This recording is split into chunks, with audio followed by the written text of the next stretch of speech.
오늘은 자상 설교를 계속하고 있는데 나는 믿음의 사람이다. 나는 믿음의 사람이다. 시작.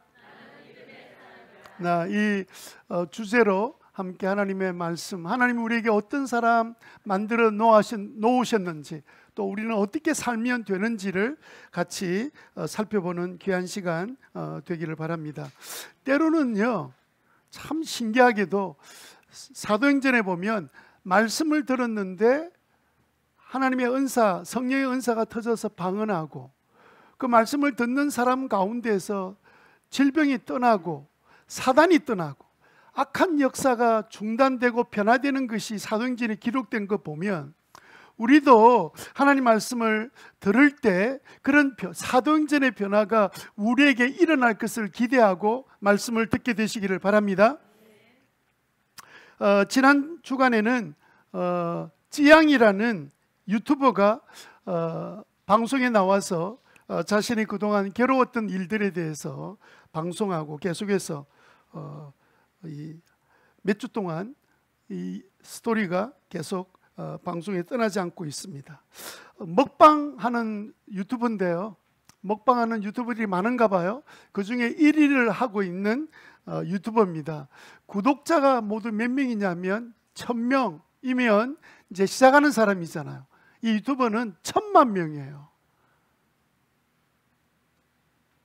나는 깜짝 놀랐어요. 우리 교인들 중에 5명 중에 1명이 그 쯔양 유튜버의 구독자라는 사실이에요. 그래서 그들이 이제 이렇게 한 번씩 투표를 하는가 봐요. 우리나라 유튜버 가운데서 가장 사랑받는 유튜버가 누구냐라고 투표를 했는데, 그 1등 된 자매가 바로 이 찌양이라는 유튜버입니다. 하도 먹방에서 저도 먹방을 봤는데 보니까, 야, 이거는 정말 말도 안 되는 거예요. 그래 키도 큰 것도 아니에요. 몸도 호리호리하고 날씬한데 세상에 라면을 20개를 끓여가지고 그 20개를 나는 먹고 점심 먹고 저녁에 먹는 줄 알았어요.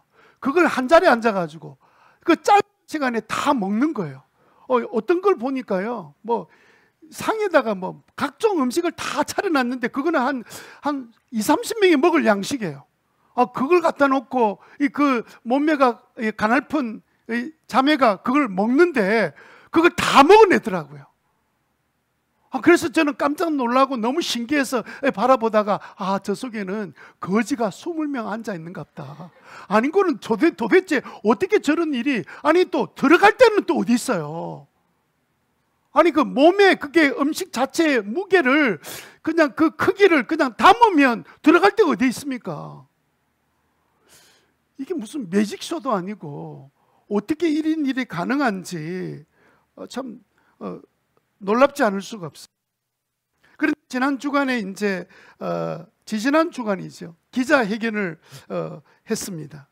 예전에 남자친구한테 가스라이팅을 당해가지고 4년 동안 매일 폭행을 당하고 뭐 몸에 멍이 들고, 그리고 난 다음에 또 두들기 맞으면서 또 뭐 무슨 술집에 가서 뭐 유튜브를 했는지 뭘 했는지 시키는 대로 가서 또 유튜브 방송도 하고, 이렇게 해서 맨날 두들겨 맞으면서 방송에 나가가지고 그동안 벌었던 그 기간 동안에 많은 돈을 번 것 같아요. 1000만 명이면요 한 달에 들어오는 수익이 몇 억씩 돼요. 그런데 그 돈을 40억인가 50억인가 갈취를 당한 거예요. 게다가 PPL 광고라죠. PPL 광고는 뭐냐면, 여러분 드라마나 그 영화를 보면 쑥 지나가는데 그 TV가 삼성 TV예요. 그 선전한 건 아닌데 그 간접적으로 선전했다 간접 광고거든요. 그 수입도 몽땅 한 번도 받아본 적이 없대요. 수많은 PPL 광고에 나갔는데도 돈을 하나도 받은 적이 없고, 그리고 이제 너무 이제 아주 폭력이 심하니까 무서워서 이 자매가 겁이 굉장히 많은가 봐요. 그래가지고 무서워서 이제 뭐 이러다가 도무지 이제는 이렇게는 못 살겠다 해서 어느 날 그 남자친구한테 이제 우리 헤어졌으면 좋겠다 하고 이제 이야기를 했는가 봐요. 그때부터 폭력을 쓰기 시작하는데 감당하지 못할 정도로 폭력을 쓰고, 때로는 지향이 갖고 있는 약점을 뭐 사진을 찍었는지 영상을 찍었는지 하여튼 그렇게 해가지고는 막 그냥 계속 괴롭히고 뭐 폭로하겠다고 막 그냥 공갈을 치고 이렇게 계속 두들겨 패고 돈을 갈취하고 이렇게 지낸 거 너무 견디다 못해서 경찰에다가 고소를 해버렸어요. 경찰 고소를 하니까 경찰이 그 남자친구를 부를 거 아니에요. 그 소환되면 경찰 수사가 시작되잖아요. 그 경찰 수사가 시작되기 전에 이 남자친구가 극단적인 선택을 하고 죽었습니다. 아마 끔찍한 죄를 많이 지었는가 봐요. 어지간했으면 그래 남자가 스스로 자살하겠습니까? 자살하기 전에 또 이 나쁜 친구가 그 다른 그 유튜브들한테 자기 갖고 있는 자료를 이렇게 넘겨줬는가 봐요. 그래가지고 이제 이 지향의 약점을 받았던 게 이제 뭐 사이버 레카들이라 그래가지고 레카라는 차 알지요? 교통사고 나면 막 달려오는 차 있잖아요.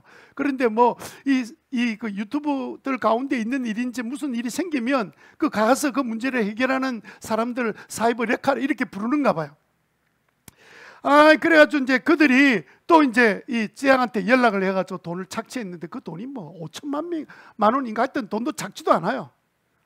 이래가지고는 협박을 하고 그러니까 이 지향이 밖에 방송에 나와서 울면서 이제 자기가 당한 일을 옛날 남자 친구로부터 당한 일부터 시작해서 지금 당하고 있는 일들을 울면서 방송을 했는가 봐요.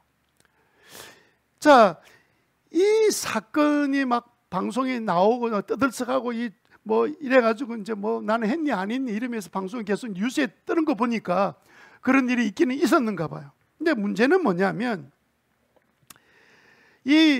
그 20대인데 그 살아오는 동안에 우리나라에서 가장 유명한 유튜버로 살면서 완전히 이게 연예인이에요.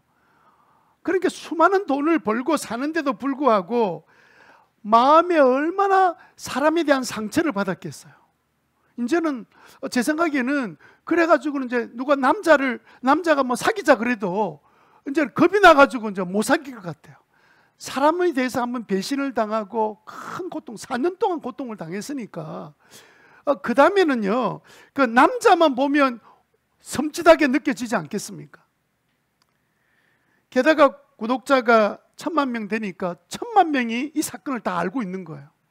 얼마나 참 끔찍한 일입니까? 참 인간은 믿을 게 못하고 또 남자는 짐승이다. 그렇게 이야기는 안 하겠지만 그 남자에 대한 그 끔찍한 생각을 어떻게 버릴 수 있겠어요? 여러분, 우리가 보통 사람 살다가 사회생활 하다가 사람에 대한 신뢰가 탁 깨어지는 순간에 찾아오는 게 뭔 줄 아세요? 그게 두려움입니다. 두려움. 지옥이 시작된다 그러잖아요. 사람과 사람 사이에서 살다가 믿음의 관계가 깨어지고 나면요, 걔는 모든 의심과 염려와 불안에 대한 두려움이 생겨서 쉽게 우울증에 빠져요. 굉장히 힘든 인생을 살게 되는 거예요. 왜냐하면 당장 또 무슨 일이 일어날지 모르니까 그 일에 대한 두려움이 자기를 꽉 붙드는 거예요. 그 고통을 말을 못하는 거죠. 여러분, 이런 그 불안을 치료하는 방법이 어디 있습니까? 병원에 가서 약 먹는다고 치료가 됩니까? 그런 약이 있으면 지금 우울증이 환자들이 얼마나 많은데 이거 다 치료됐죠. 약으로도 치료가 되지 않아요. 여러분, 희한하게도 이런 문제의 원인인 그 관계에 대한 불신이 문제를 만들어낸 것처럼 치료는 무엇으로 하냐면요, 믿음이 다시 치료하는 거예요. 새로운 믿음의 신뢰가 생기면, 더 큰 믿음이 생기면 이제 그 고통으로부터 자유하게 되는 역사가 일어나게 되는 거죠. 이런 불안이 판치는 세상에서 지금도 수많은 어린 자녀들, 청소년들, 말할 것도 없고 수많은 여자들, 요즘은 또 어떤 남자들도 여자들한테 당해가지고 또 그렇게 불안에 떨고 있는 남자들도 있다고 그럽니다. 저는 아닙니다. 그러니까 살긴 사는데 지옥처럼 사는 거죠. 이런 면에서 보면 우리 믿는 성도들은 얼마나 큰 복을 받은지 몰라요. 왜냐하면 하나님께서 이런 세상에 살고 있는 우리에게 선물을 주셨어요. 무슨 선물을 주셨습니까? 믿음이라는 선물을 주신 거예요. 우리는 하나님에 대한 믿음, 하나님이 주신 신적인 믿음을 우리는 선물로 받고 살아가고 있습니다. 그래서 여러분, 우리가 신자가 어떤 사람으로 살도록 만들어 주셨냐면 우리는 믿음으로 사는 사람으로 만들어 주신 거예요. 신자는 믿음으로 삽니다. 시작. 나는 믿음의 사람입니다. 시작. 저 오늘 기분이 조금 나쁠 뻔했어요. 하는 사람은 있는데 안 하는 사람은 무서운 남자 여자들이 앉아 있는 것 같아요. 여러분, 우리 입으로 내가 고백할 때 하나님은 그 고백을 통해서 우리가 확신을 돌려주시는 거예요. 그러니까 나는 행복하다라고 늘 고백하는 사람은 행복이 다시 자기에 돌아와요. 그런데 입에서 말이 안 나오는 거예요. 나는 행복하다. 얼마나 불행하면 행복하다 말을 못 하겠습니까? 여러분, 나는 믿음의 사람입니다. 시작. 나는 믿음의 사람입니다. 네, 이 믿음을 사람에 대한 믿음으로 주신 게 아니고요, 하나님에 대한 믿음의 선물을 우리에게 주신 거예요. 그런데 이 믿음이 워낙 크기 때문에 어떤 세상의 무거운 짐과 같은 그런 어려운 문제나 인간관계의 고통의 문제도 하나님이 주시는 이 믿음이 우리 마음에 딱 들어오는 순간에 거기에 대한 두려움이 사라져요. 여러분, 돌에 맞아서 죽어가던 스데반이 얼마나 두렵겠습니까? 여러분, 사람들이 막 모여가지고 돌멩이, 주먹만한 돌멩이 가지고 던지는데 그 돌멩이 날라오는 그 돌멩이를 한번 맞고 나면 얼마나 정신없겠습니까? 한번 맞아 보실래요? 그럼 좀 알겠습니까? 얼마나 힘들겠어요. 그런데 계속 돌멩이에 났는데 그때 그 스데반 마음속에 하나님께서 뭘 갖고 있도록 해주셨어요? 믿음을 갖고 있었잖아요. 믿음을 가지고 하나님을 바라보니까 갑자기 예수님이 눈에 보인 거예요. 하늘이 열리면서 하늘 보좌 오른편에 있는 예수님이 서 계셔서 그 스데반을 굉장히 격려해 주시는 그 모습을 보는 순간에 스데반이 뭐라고 입으로 고백합니까? 하나님, 저들의 잘못을 용서해 주옵소서. 예수님이 할 수 있는 그런 고백을 스데반이 고백하잖아요. 이제 그 고통을 다 이제는 극복 다 한 거예요. 두려움도 사라진 거예요. 오히려 그 영혼들이 받을 고통을 생각하니까 너무너무 안 된 거예요. 하나님, 저들의 죄를 용서해 주세요. 믿음은 우리가 겪는 모든 두려움과 고통과 아픔을 이겨나갈 수 있도록 하나님께서 우리에게 주신 선물이다. 뭐가 선물이라고요? 믿음이 선물이다. 시작! 그래서 여러분, 신앙생활 잘한 분들이, 성도들이 나이가 연세가 드셨거나 질병을 앓다가 나중에 하나님 부르심 받을 때 되면 그 다른 세상 사람과 죽음과 다 다르게 그 마음, 그 얼굴에는 평안이 가득한 모습으로 하나님께 부름받는 이유가 뭐 때문에 그렇습니까? 믿음이 그 마음에, 내가 이 시간 이 세상은 떠나지만 나는 어디로 가요? 하나님의 영원한 그 좋은 그 천국에 들어간다는 사실을 알고 그 믿음으로 내가 그 사실을 바라보고 있으니까 그 지금 죽음의 고통의 순간을 넘어가는데도 얘들아, 나 이제 걱정하지 말고 이제 너희들 내가 올 때까지 천국에서 기다리고 있을게. 그렇게 그 부모님들이 자식들에게 말하면서 부탁하잖아요. 야, 집에 가서 장독 뚜껑 꼭 닫으라. 그리고 또 통장은 그 옥장 세라. 그 열면 그 밑바닥에 내가 넣어놨다. 잘 먹고 잘 살아라. 그렇게 부탁하는 부모가 어디 있습니까? 전부 다 뭐라고 부탁해요? 너희들 믿음으로 살아라. 왜냐하면 믿음으로 살아서 하나님 앞에 지금 가는 순간인데도 그 믿음의 소망 때문에 하나도 두렵지 않은 거예요. 다른 옆에 사람들은 뭐 그 사람 죽는다고 슬퍼하고 울고 있는데도 불구하고 본인은 아무렇지 않는 거예요. 무엇이 죽음을 이겼습니까? 믿음은 사망의 권세를 깨뜨리는 능력이에요. 여러분, 믿음을 갖게 되시기를 바랍니다. 누가 주신 믿음이에요? 내가 믿기로 결정했다. 내가 갖고 있는 긍정적인 생각입니까? 그건 믿음 아니에요. 나는 믿는다라고 말한다 하더라도 그런 믿음 같으면 믿음 아니에요. 하나님이 우리에게 선물로 주신 그 믿음, 그 믿음을 예수 믿을 때 여러분 받으시고 그 은혜를 누리게 되시기를 바랍니다. 믿음 없이는 하나님 앞에 갈 수도 없고 하나님을 만날 수도 없고 하나님 나라에 들어갈 수도 없어요. 그래서 여러분, 돈 갖고도 못 가요. 뭐 가지고 가요? 믿음으로 가는 나라? 하나님 나라, 우리 아이들이 노래 부르는 것처럼 우리가 하나님 나라 들어갈 수 있는 것은 그 믿음으로 들어가는 그 나라. 여러분들이 그 예수 믿을 때 그 믿음을 선물로 받은 줄로 믿으시기를 바랍니다. 믿음 없이는 이 땅에 살아가는 삶도 마찬가지예요. 여러분, 믿음을 갖기 시작하는 그 순간부터 믿음의 선물을 받고 난 다음부터는 내 삶이 달라지는 이유가 삶의 환경이 달라진 게 아니라 삶에 대한 태도가 내가 달라진 거예요. 나를 변화시켜 주시는 거예요. 여러분들이 지금 믿음으로 어떤 어려움은 찾아오기도 하고 또 해결되기도 하고 또 새로운 문제가 찾아오는데도 불구하고 이렇게 믿음으로 계속 사는 사람은 크게 낙심하지 않고 당황하지 않는 이유가 뭐 때문에 그렇습니까? 믿음이 모든 것을 이기게 하는 능력이기 때문에. 여러분, 믿음으로 살아가는 성도들 되시기를 주님 이름으로 축원합니다. 그런데 안타까운 것은 뭐냐면 교회를 다니는 신자들 가운데서 많은 사람이 이 믿음의 선물을 받았는지 안 받은지 모르고 사는 사람이 많고요. 그냥 믿는다고 하는 것은 뭐냐면 자기가 일반 종교 믿듯이 그냥 내가 원하고 바라는 것을 내가 소원하면 이루어지겠지라는 막연한 믿음을 가지고 살아가는 사람이 의외로 많아요. 내가 깜짝 놀랐어. 예수 믿는 사람이 무당에 찾아가서 우리 아가 어찌 되겠습니까? 묻더라는 거예요. 그런 사람이 한 번은 무당이 예수 믿고 난 다음에 교회 간증하러 와가지고, 죄송합니다만은 여러분 교회는 모르겠는데 권사님들 많이 저한테 찾아왔습니다. 그래 사람들이 다 웃었다는 거 아니야. 그럼 그 사람들은 도대체 권사가 될 때까지 무슨 믿음 갖고 있었던 거예요?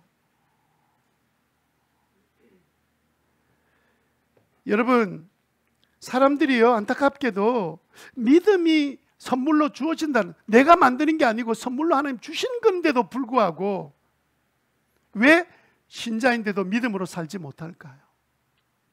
어려움은 찾아오지요. 누구한테나. 우리나라가 겪는 모든 환경적인 문화적인 충격은 모든 5천만 명이 다 겪는 문제들이에요. 그런데 어떤 사람은 그것 때문에 힘들어하고 어려워하고, 어떤 사람은 심하면 자기 목숨을 스스로 끊기도 하는데 우리는 끄떡없잖아요. 뭐가 다른 거예요? 그 사람은 밥을 3끼 먹고 우리는 밥을 5끼 먹습니까? 뭐가 다른 거예요? 우리는 믿음을 받았잖아. 하나님 앞에 하나님께서 우리에게 믿음을 선물로 받은 줄로 믿습니다. 그들은요, 신자인다 하더라도 문제가 생기면 그 문제만 계속 보고 있는 거예요. 문제만 바라보고 있는 거예요. 우리는 문제가 딱 생기면 누굴 바라봅니까? 하나님 바라보잖아요. 왜? 믿음의 선물을 하나님 주셨으니까. 하나님, 이 문제 내가 어떻게 하면 되겠습니까? 하나님, 내가 어떻게 하면 될까? 참아라. 이번에는 네가 참아야 된다. 하나님, 알겠습니다. 제가 참겠습니다. 그러면서 이게 나가면서 문제가 해결되는 것, 먼저 환경의 변화가 일어나기 전에 내 자신의 마음속 변화가 일어난 것을 보게 만드시잖아요.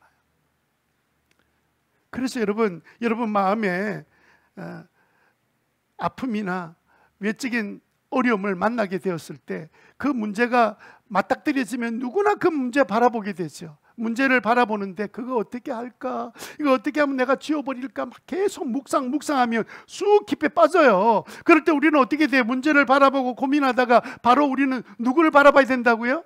우리 벌써 공부했잖아.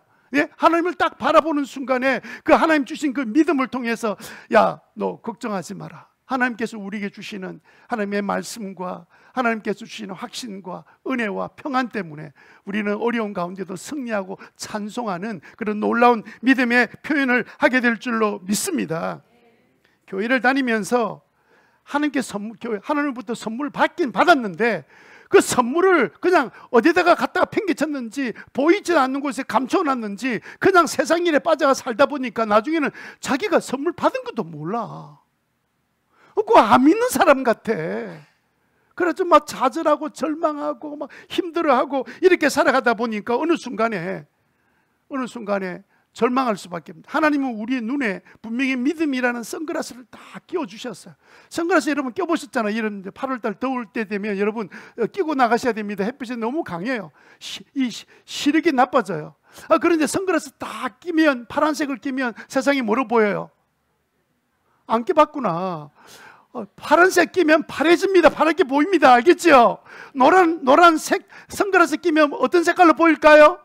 노란색으로 보이죠. 난 또 빨간색 말할까 싶어서 걱정했는데, 아니 선글라스 색깔 때려서 보이는 것처럼 우리가 똑같은 환경인데 하나님 주신 믿음의 눈으로 보게 되면 그게 믿음의 눈으로 모든 것이 보여지게 되는 거예요. 하나님이 함께 하시면, 마치 어린아이가 옆에 아버지가 있으면 어린아이가 막 그냥 염려 하나도 없어요. 걱정할 거 하나도 없어. 그런데 그 아이가 혼자 있으면 얼마나 불안하겠어요. 옆에 아버지가 손잡고 있으니까 뭐가 걱정할 게 있어요. 그래서 여러분, 믿음은 하나님이 주신 거고 내가 만든 게 아니라고요. 많은 사람들이 자꾸 방송인 이런 데서 자기 스스로 자기 마음의 믿음을 가지라 자꾸 이야기를 해요. 그래서 긍정적으로 생각하고 바르게 생각하면 훨씬 좋아진다. 그 순간은 좀 좋아지는 것 같기도 해요. 부정적인 생각하는 것보다는 훨씬 좋은 것 같아요. 그러나 결정적인 순간에는 그 문제를 극복해 나갈 수 있는 방법은 없어요. 믿음을 갖는 저와 여러분 되시기를 주님 이름으로 축원합니다. 저도 제가 자랐던 시절이 정말 어려운 시절이었습니다. 지금 이제 이야기하면 또 꼰대가 이야기한다 생각하고 뭐 그런 옛날 이야기를 하냐 이럴까 싶어서 제가 말 안 하겠습니다. 제가 어릴 때는요, 어려운 시골에서는 가뭄이 들면 진짜 소나무 껍질 벗겨서 그걸 먹었어요. 아니 집에 라면 끓여 먹으면 되지 이렇게 말하는 청소년들이 있을지 모르겠는데, 라면이 어디 있습니까? 라면이.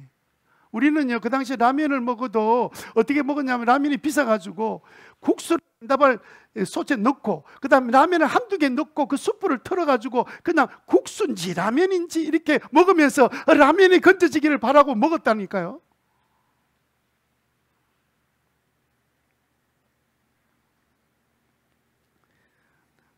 여러분, 믿음을 딱 갖는 순간에 그 다음부터는 라면이 보이는 게 아니고 세상이 다르게 보이는 거예요.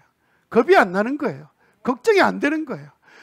공부를 제대로 할 수 있는 상황이 안 돼도 별로 걱정이 안 되고, 그다음 앞으로 내가 대학을 못 가도 아무 걱정이 안 되고, 왜?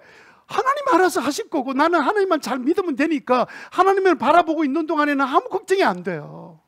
하나님을 또 놓쳐버리니까 그때부터 걱정이 쌓이기 시작하고 염려되고, 또 우리는 머리가 좋으면 뭐 얼마나 좋습니까? 하나님은 얼마나 뛰어나신 분이에요. 하나님께서 인도하신 대로 살면 누릴 수 있는 게 뭡니까? 마음의 기쁨과 평안이잖아요.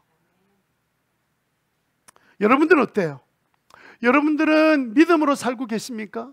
아니면 여러분들은 믿음을 선물로 받았는데 잃어버렸습니까? 어디 곳에 그냥 처박아 놓고 그냥 찾지도 못하고 있는 가운데 있습니까? 아니면 어떤 문제 생기면 맨날 타협해가지고 어떻게 이 문제를 적당히 지나갈 수밖에 없을까? 어떻게 하면 문제를 해결할까? 전전긍긍해서 머리 굴리고 생각하고 고민하고 맨날 힘들고 어렵다 이렇게 이야기하고 그렇게 살고 있는 거 아닙니까?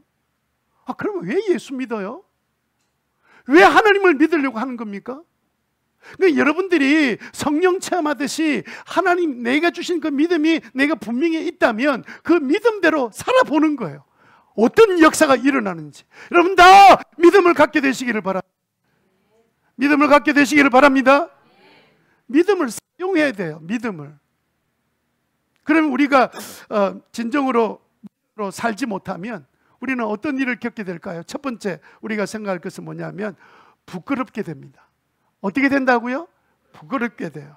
부끄럽게 된다는 말은 뭐냐면 하나님 앞에 크게 야단 맞는다는 뜻입니다. 주님은요, 믿음 없는 사람, 이미 믿음을 선물로 줬는데 믿음 없이 행동하는 사람 보면서 야단치십니다.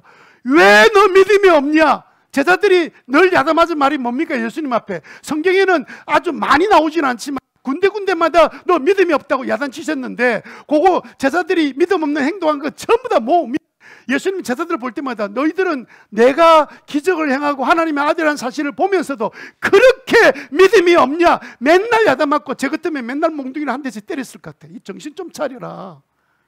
그렇게 너희들은 믿음이 없냐? 나를 보고도 그렇게 믿음이 없냐? 예수님께서 기적을 행하는 거 보고도 믿지를 못하고 들어도 믿지 못하고. 그러니까 예수님 앞에 설 때마다 얼마나 부끄럽겠어요. 왜 예수님은 믿음 없는 사람을 야단치실까요? 왜 야단치시죠? 아니 예수님 너무하시다. 그냥 있는 대로 그냥 불쌍히 여기시고 이 사랑으로 해주시면 되지. 굳이 잘못한 걸 왜 또 믿음으로 막 믿음이 없다고 야단치시면 이러는데, 그렇게 하시는 이유가 뭐냐면 믿음을 선물로 주셨거든요. 선물로 줬는데 왜 안 쓰냐? 그러니까 여러분 생각해 보세요. 애들한테 공부할 뭐 참고서, 교과서, 뭐 공부할 수 있는 필기도 없고 모든 거 다 사줬는데 어디 가서 학교에서 뭐 가위바위보가 다 빼앗겼는지 연필이 없이 그냥 앉아 있는 거예요. 너 연필 어떻게 했어? 연필 내가 한 타스 사줬잖아. 말을 못 하는 거예요. 왜 말 못하지요? 분명히 받았거든, 선물로. 받았는데 어떻게 했어요? 옆 친구하고 또 가위바위보 해가지고 다 빼앗기는 거예요. 말도 못하고. 여러분, 하나님을 믿을 때 하나님께서 우리에게 선물을 주셨는데 그 선물을 받아가지고 사용도 하지 않고 그냥 걱정하고 염려하고 사니까 주님께서 막 야단치시는 거죠. 너 정신 좀 차리라. 너가 믿음이 있냐 없냐. 야단치시죠, 당연하게. 여러분, 예수님이 선물을 안 주고 난 뒤, 믿음의 선물을 안 주신 사람한테 야단치면 그 예수님이 더 이상한 분이죠. 그렇게 안 하세요. 예수님 뭐 믿음 없는 사람 보고 막 야단치신 거 봤습니까? 누구한테만 야단쳤습니까? 자기 제자들한테만 야단쳤어요. 믿음을 안 받은 사람한테 왜 야단쳐요, 예수님이? 그러면 예수님이 좀 이상한 분이지. 예수님이 믿음 선물을 다 줬어요. 그런 믿음을 사용하지 않고 그렇게 지내니까 막 야단을 치는 거죠. 여러분, 믿음을 사용하지 않는 믿음 없는 사람을 야단치신 더 중요한 이유는 뭐 때문에 그런 줄 압니까?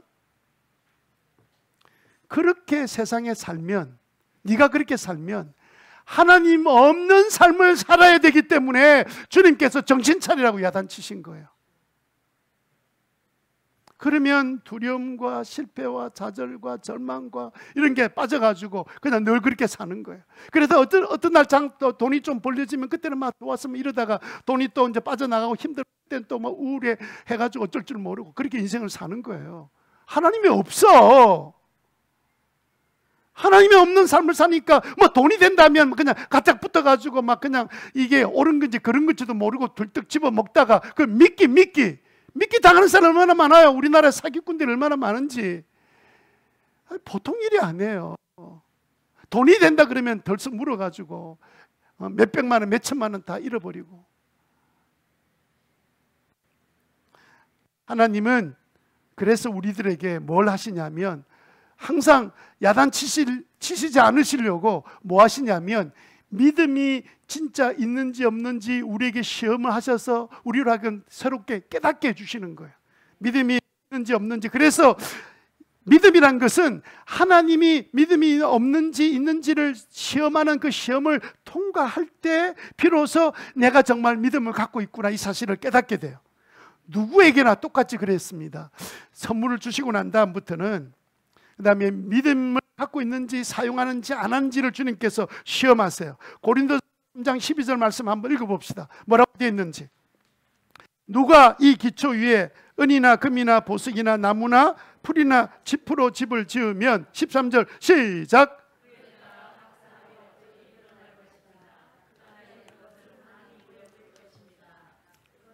불에 드러날 것이기 때문입니다. 불이 각 사람의 업적이 어떤 것인가를 검증하여 줄 것이, 검증하여 준다 그러잖아요. 하나님께서 그렇게 우리에게 죄짓게 하려고 시험하는 게 아니고 믿음이 있는지 없는지를 우리로 하여금 깨닫게 하시려고 시험하시는 거예요. 너 믿음이 있니 없니? 봐 네가. 그래서 어떤 때는 불같은 시험을 이렇게 우리에게 허락해 주셔서 그 불같은 시험을 만났을 때 믿음 아닌 행동을 하면 야 너 지금 믿음 없는 거 이제 알았지?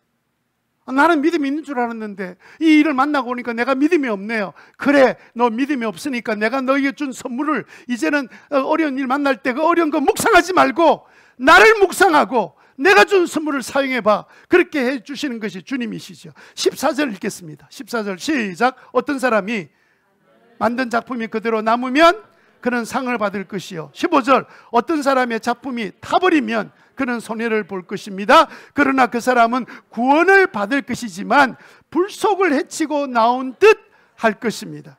하나님은요 우리에게 주신 그 믿음으로 이 불을 통과하게 만드시기를 원하시고 믿음이 있는지 없는지 시험하시는데 이 시험을 받은 모든 사람은 이미 믿는 사람이에요. 안 믿는 사람한테는 자기 욕망으로 살도록 내버려 두세요. 성경에 나와 있잖아요. 하나님까지 믿기 전까지는 하나님 내버려 두세요. 그런데 믿고 난 다음부터는 하나님이 그냥 관리하세요. 아니, 여러분 자녀들 놓고 나면 관리 안 하고 그냥 내버려 둡니까? 옆집 아이처럼. 옆집 아이가 아프다 그러면 여러분이 새벽에 퍼뜩 일어나가지고 그 아이 데리고 병원 갑니까? 병원 안 가고 누워있으면 뜻이 뭐 하고 있습니까? 아이가 아픈데. 그래 막 그 부모를 야단칩니까? 그런 정신 나간 사람 어디 있어요? 안 하잖아. 우리 자녀가 아프면 새벽 3시라도 일어나서 어디로 데려갑니까? 병원 데려가잖아요. 하나님께서 우리에게 시험을 허락하셨다는 말은 자녀이기 때문에 허락하신 거예요. 자녀 아닌 사람한테는 시험도 허락하지 않아요. 네가 알아서 살다가 예수는 제대로 믿으라. 예수 믿으면 너는 내 자녀 될 수 있다. 그렇게 말씀하시죠. 그래서 구원 받아요? 못 받아요? 불시험을 만났어요. 근데 그 시험을 이기지 못했어. 그러면 그 사람은 나중에 갈 수 있어요? 못 가요? 대답을 안 해. 안 하기로 했어요? 여러분들은 한 번도 시험에 넘어진 적이 없는가 봐요. 그죠?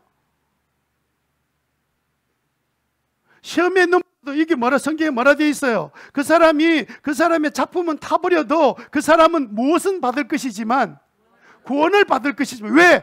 이미 예수 믿어서 구원받은 하나님의 자녀니까 구원받지만 하나님이 허락하시는 그 시험을 이기지 못하니까 홀랑 다 퍼려가 타가지고 이제까지 신앙생활한 거 다 헛방. 아무것도 남은 게 하나도 없어. 그래서 그들을 15절에 보면 불 속에서 건짐받은 것처럼 부끄러운 구원을 받을 거라고 말씀하신 거예요. 불 속을 헤치고 나온 듯이. 여러분 집에서 잠자고 있는데 불이 났습니다. 자는데 불이 났어요. 불도 그냥 한쪽에서 불이 아니라 딱 눈 뜨는 거니까 완전히 사방에 불이 나가지고 지금 뛰쳐나가지 않으면 죽을지 몰라요. 그럴 때 여러분들은 옷 찼습니까? 바로 뛰쳐나갑니까? 그날은 또 이상하게 또 홀랑 벗고 자고 있네. 그런데 그냥 평소는 안 그러는데 그냥 그러다가 불이 났어요. 그러면 여러분들은 어떻게 나갑니까? 급하면 입을 둘러 말아가지고 이렇게 뛰쳐나오겠죠. 벗은 채로 나오겠죠. 얼마나 부끄러워요. 벗은 채로 나오면. 살기 위해서 뛰쳐나왔는데 보니까 동네 사람은 이미 구경하러 서 있으면 얼마나 부끄럽겠습니까? 하나님 보실 때 그렇게 불 속에서 헤치고 나온 듯 하는 그런 부끄러움을 당할 거라고 이야기하신 거예요. 구원 받아요. 자녀이기 때문에. 근데 구원의 확신도 없는 사람은 구원 안 받은 사람입니다. 구원의 확신이 없는 사람. 빨리 예수님 영접하셔야 돼요. 왜 부끄러운 구원이냐? 이제까지 내가 애쓰고 노력했던 믿음은 아무것도 아닌 헛것인 것처럼 다 드러났기 때문에.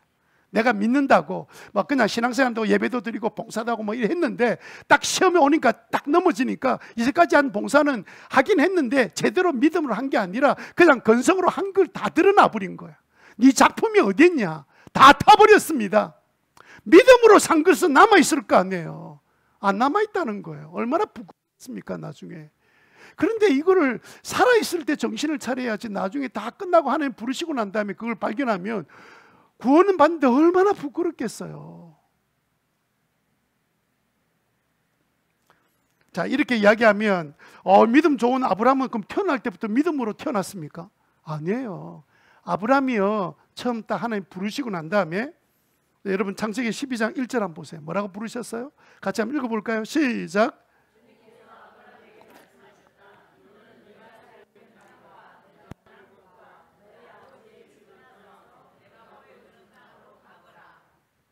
그냥 너 집에서 떠나라 그랬어요. 어디에 간다고 말씀 안 하셨어요. 내가 보여줄 땅으로 가라 하고 이제 그냥 떠나라 그랬어요.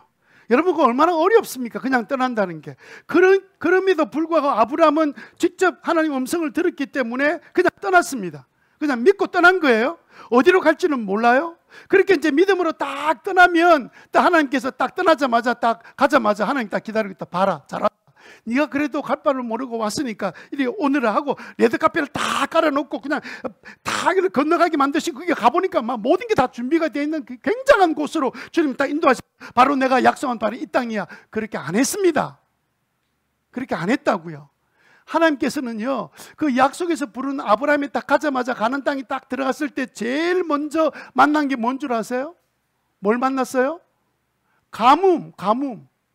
아니 목축업 하는데 가물어 버리면 풀은 어디서 나고 양들은 뭐 먹고 삽니까? 양들이 뭐가 나와야 그 젖도 먹고 그 다음에 또 고기도 먹고 이렇게 살아갈 수 있는데 목축업 하는 사람들이 가뭄이 왔는데 감당이 안 되는 거예요. 그냥 하나님께서 가뭄이 있는 곳으로 이끌어 가신 거예요. 아브라함이 어떻게 하는지 보자는 거예요. 오늘 아브라함이 이제 큰일 났습니다. 하나님이 시킨 대로 오기는 왔는데 만난 게 가뭄이야. 어떻게 해야 돼? 고민에 빠졌습니다. 적어도 나중에 믿음이 들고 난 다음에는 아브라함이 어떻게 했냐면 너 아들 바쳐라. 이러니까 하나님께서 알겠습니다. 약속은 하나님이 다 하신 이 아들을 통해서 큰 민족을 이룬다고 나라를 이룬다고 말씀하셨는데 하나님께서 그렇게 말씀하시면 내가 순종하겠습니다 하고 아들을 바치러 갔잖아요. 그때는 믿음이 충만할 때였어요. 그런데 처음 부르자마자 이제 하나님께서 처음으로 시험한 그 시험에는 가뭄이 있는 곳으로 인도하셨어요. 딱 만나니 가뭄이야. 들려오는 눈으로 보는 거는 가뭄이고 들려오는 소식은 뭐냐면 땅에는 워낙 나일강이 차고 넘쳐서 거기는 가뭄이 없대. 이런 소문은 들려오고 뉴스는 들려오고 눈에 보이는 것은 지금 바짝 마른 이 광야 보이지 않고 그런 상황 속에 놓여 있을 때 그때 아브라함은 하나님에게 물어보지도 않고 애굽으로 내려갔습니다. 하나님께 물어보지도 않았어요. 애굽에 내려갔습니다. 내려갔더니 애굽 사람이 보니까 애굽 사람은 아프리카의 대륙에 속한 사람이잖아. 얼굴이 좀 시커먼 사람, 시커먼 스들이에요. 근데 가서 보니까 사라가 그냥 얼굴에 하얀 여자 나타나니까 나이가 많은데도 불구하고 와 미인으로 보였던 것 같아요. 미인. 그래가지고 이 여자 누구냐고 아브라함께 물었습니다. 근데 묻는 사람들 보니까 애굽 사람들이 막 덩치 우락부락한 깡패 같은 사람들이 와가지고 이 여자 누구야? 이렇게 묻는데 아내라고 했다가는 두드려 패가지고 뺏어갔거든 느낌에. 그래가지고 아브라함이 여동생이에요 이렇게 이야기한 거예요. 아 그래 여동생? 야 너무 예쁘다 하고 그들이 바로 왕한테 바로 연락을 해가지고 핸드폰 딱 두드렸습니다. 119에 딱 했더니 바로가 받았어요. 지금 막 그냥 피부색이 하얀 너무너무 예쁜 여자가 들어왔는데 마침 결혼하는 그 아브라함이라는 사람이 여동생이래요. 데려와. 그래가지고 이제 왕궁으로 이제 모시고 가게 됐는데 맞아 무조건 데려갈 수가 없잖아요. 그래서 바로가 신하들한테 보내서 바가지 선물을 딱 준비해가지고 아브라함한테 딱 이렇게 갖다 주면서 우리 바로가 그 여동생을 보고 싶어 합니다. 여동생 데리고 들어가 버린 거예요. 참 웃기는 남자지요. 그죠? 아내라고 말할 수 없는 홍길동 같은 이야기가 이제 벌어지게 된 거예요. 공궁에 쳤습니다. 그때부터 잠이 오겠습니까? 잠이 안 오지요. 그 당시 요즘처럼 뭐 여자들이 이렇게 많은 줄 압니까? 여자 만나기 쉽지 않은데 그래가지고 이제 교회에서 있는데 세상에 이게 무슨 짓입니까? 그래가지고 이제 이게 이제 신부 수업하고 지금 이제 난리가 났습니다. 화장하고 이제 목욕 제기하고 이제 앞으로 이제 왕의 몇 번째 부인이 되는 그런 일이 막 진행되고 있는 동안 하나님께서 내버려 두시겠어요? 바로의 집에 깜짝 놀라는 재앙을 내리셨어요. 얼마나 보통 않는 일을 충격을 당하니까 그 당시 사람들은요 충격 당하면 신이 노했다고 생각해요. 내가 왜 이런 일이 생겼지? 저 얼굴 예쁘게 생긴 하얀 여자가 오고 난 다음부터 문제가 생겼구나. 그래서 다시 아브라함을 불렀어요. 이실직고해라. 이 여자 누구? 무당이가? 뭔데 이런 일이 생기노? 그러니까 그때 아브라함이 고백했죠. 왕이요 제 아내입니다. 에이 나쁜 놈! 저기 아내를 여동생이라 해가지고 에이 나쁜 놈! 하고 야단 실 듣고 쫓겨났습니다. 다시 가나안 땅에 온 거예요. 그 무슨 개망신입니까? 아브라함도 그런 역사가 있었다. 그런 역사가. 아브라함이 그 바로에서 나오면서 어떤 생각했겠습니까? 딱 그 결혼하려고 줬던 선물 생겼으니까 돈 벌었다 이렇게 했습니까? 그 나쁜 놈이지요. 와 내가 하나님 앞에 물어보지도 않고 가뭄의 문제를 내가 해결하려고 내가 애굽에 내려왔다가 이거 무슨 욕 시큰 듣고 이거 개망신 이게 무슨 게다가 더 아브라함의 큰 실수는 뭐냐면 하나님의 계획은 사라의 몸을 통해서 나중에 예수님이 태어나도록 하는 후손으로 태어나도록 하는 게 계획이었는데 그 계획을 아브라함의 거짓말로 완전히 그냥 망쳐먹을 순간이 왔는데 하나님께서 특별한 방법으로 그를 불러내셨어요. 그때 아브라함이 깨달은 거예요. 창피를 당하고 깨달았습니다. 그래서 아브라함이 그 다음 정신을 차리고 내가 이렇게 살면 안 되겠구나. 내게 정말 필요한 것은 하나님인데 내가 하나님에게 물어보지도 않고 하나님께 도움을 구하지도, 내가 하나님 앞에 하나님 제가 가뭄인데 이거 이래가지고 우리 짐승 다 죽습니다. 왜 우리를 여기에 가뭄으로 오게 만들었습니까? 하나님 하실 수 있잖아요. 그 한마디만 하면 될 걸 갖다가 그거 하나님 듣고 싶었는데 그거 안 하고 자기 생각으로 문제 해결하려고 하다가 완전히 그냥 안에 뺏기고 나중에 그냥 뺏기지는 않게 하나님 하셨는데 나중에는 개망신 다 당하고, 예? 그게 나이에 들어가지고 그 왕한테 그런 욕 들어먹는 게 그게 작은 일인 줄 압니까? 수치를 당하고 그것이 나와가지고 아이고 내가 잘못했구나.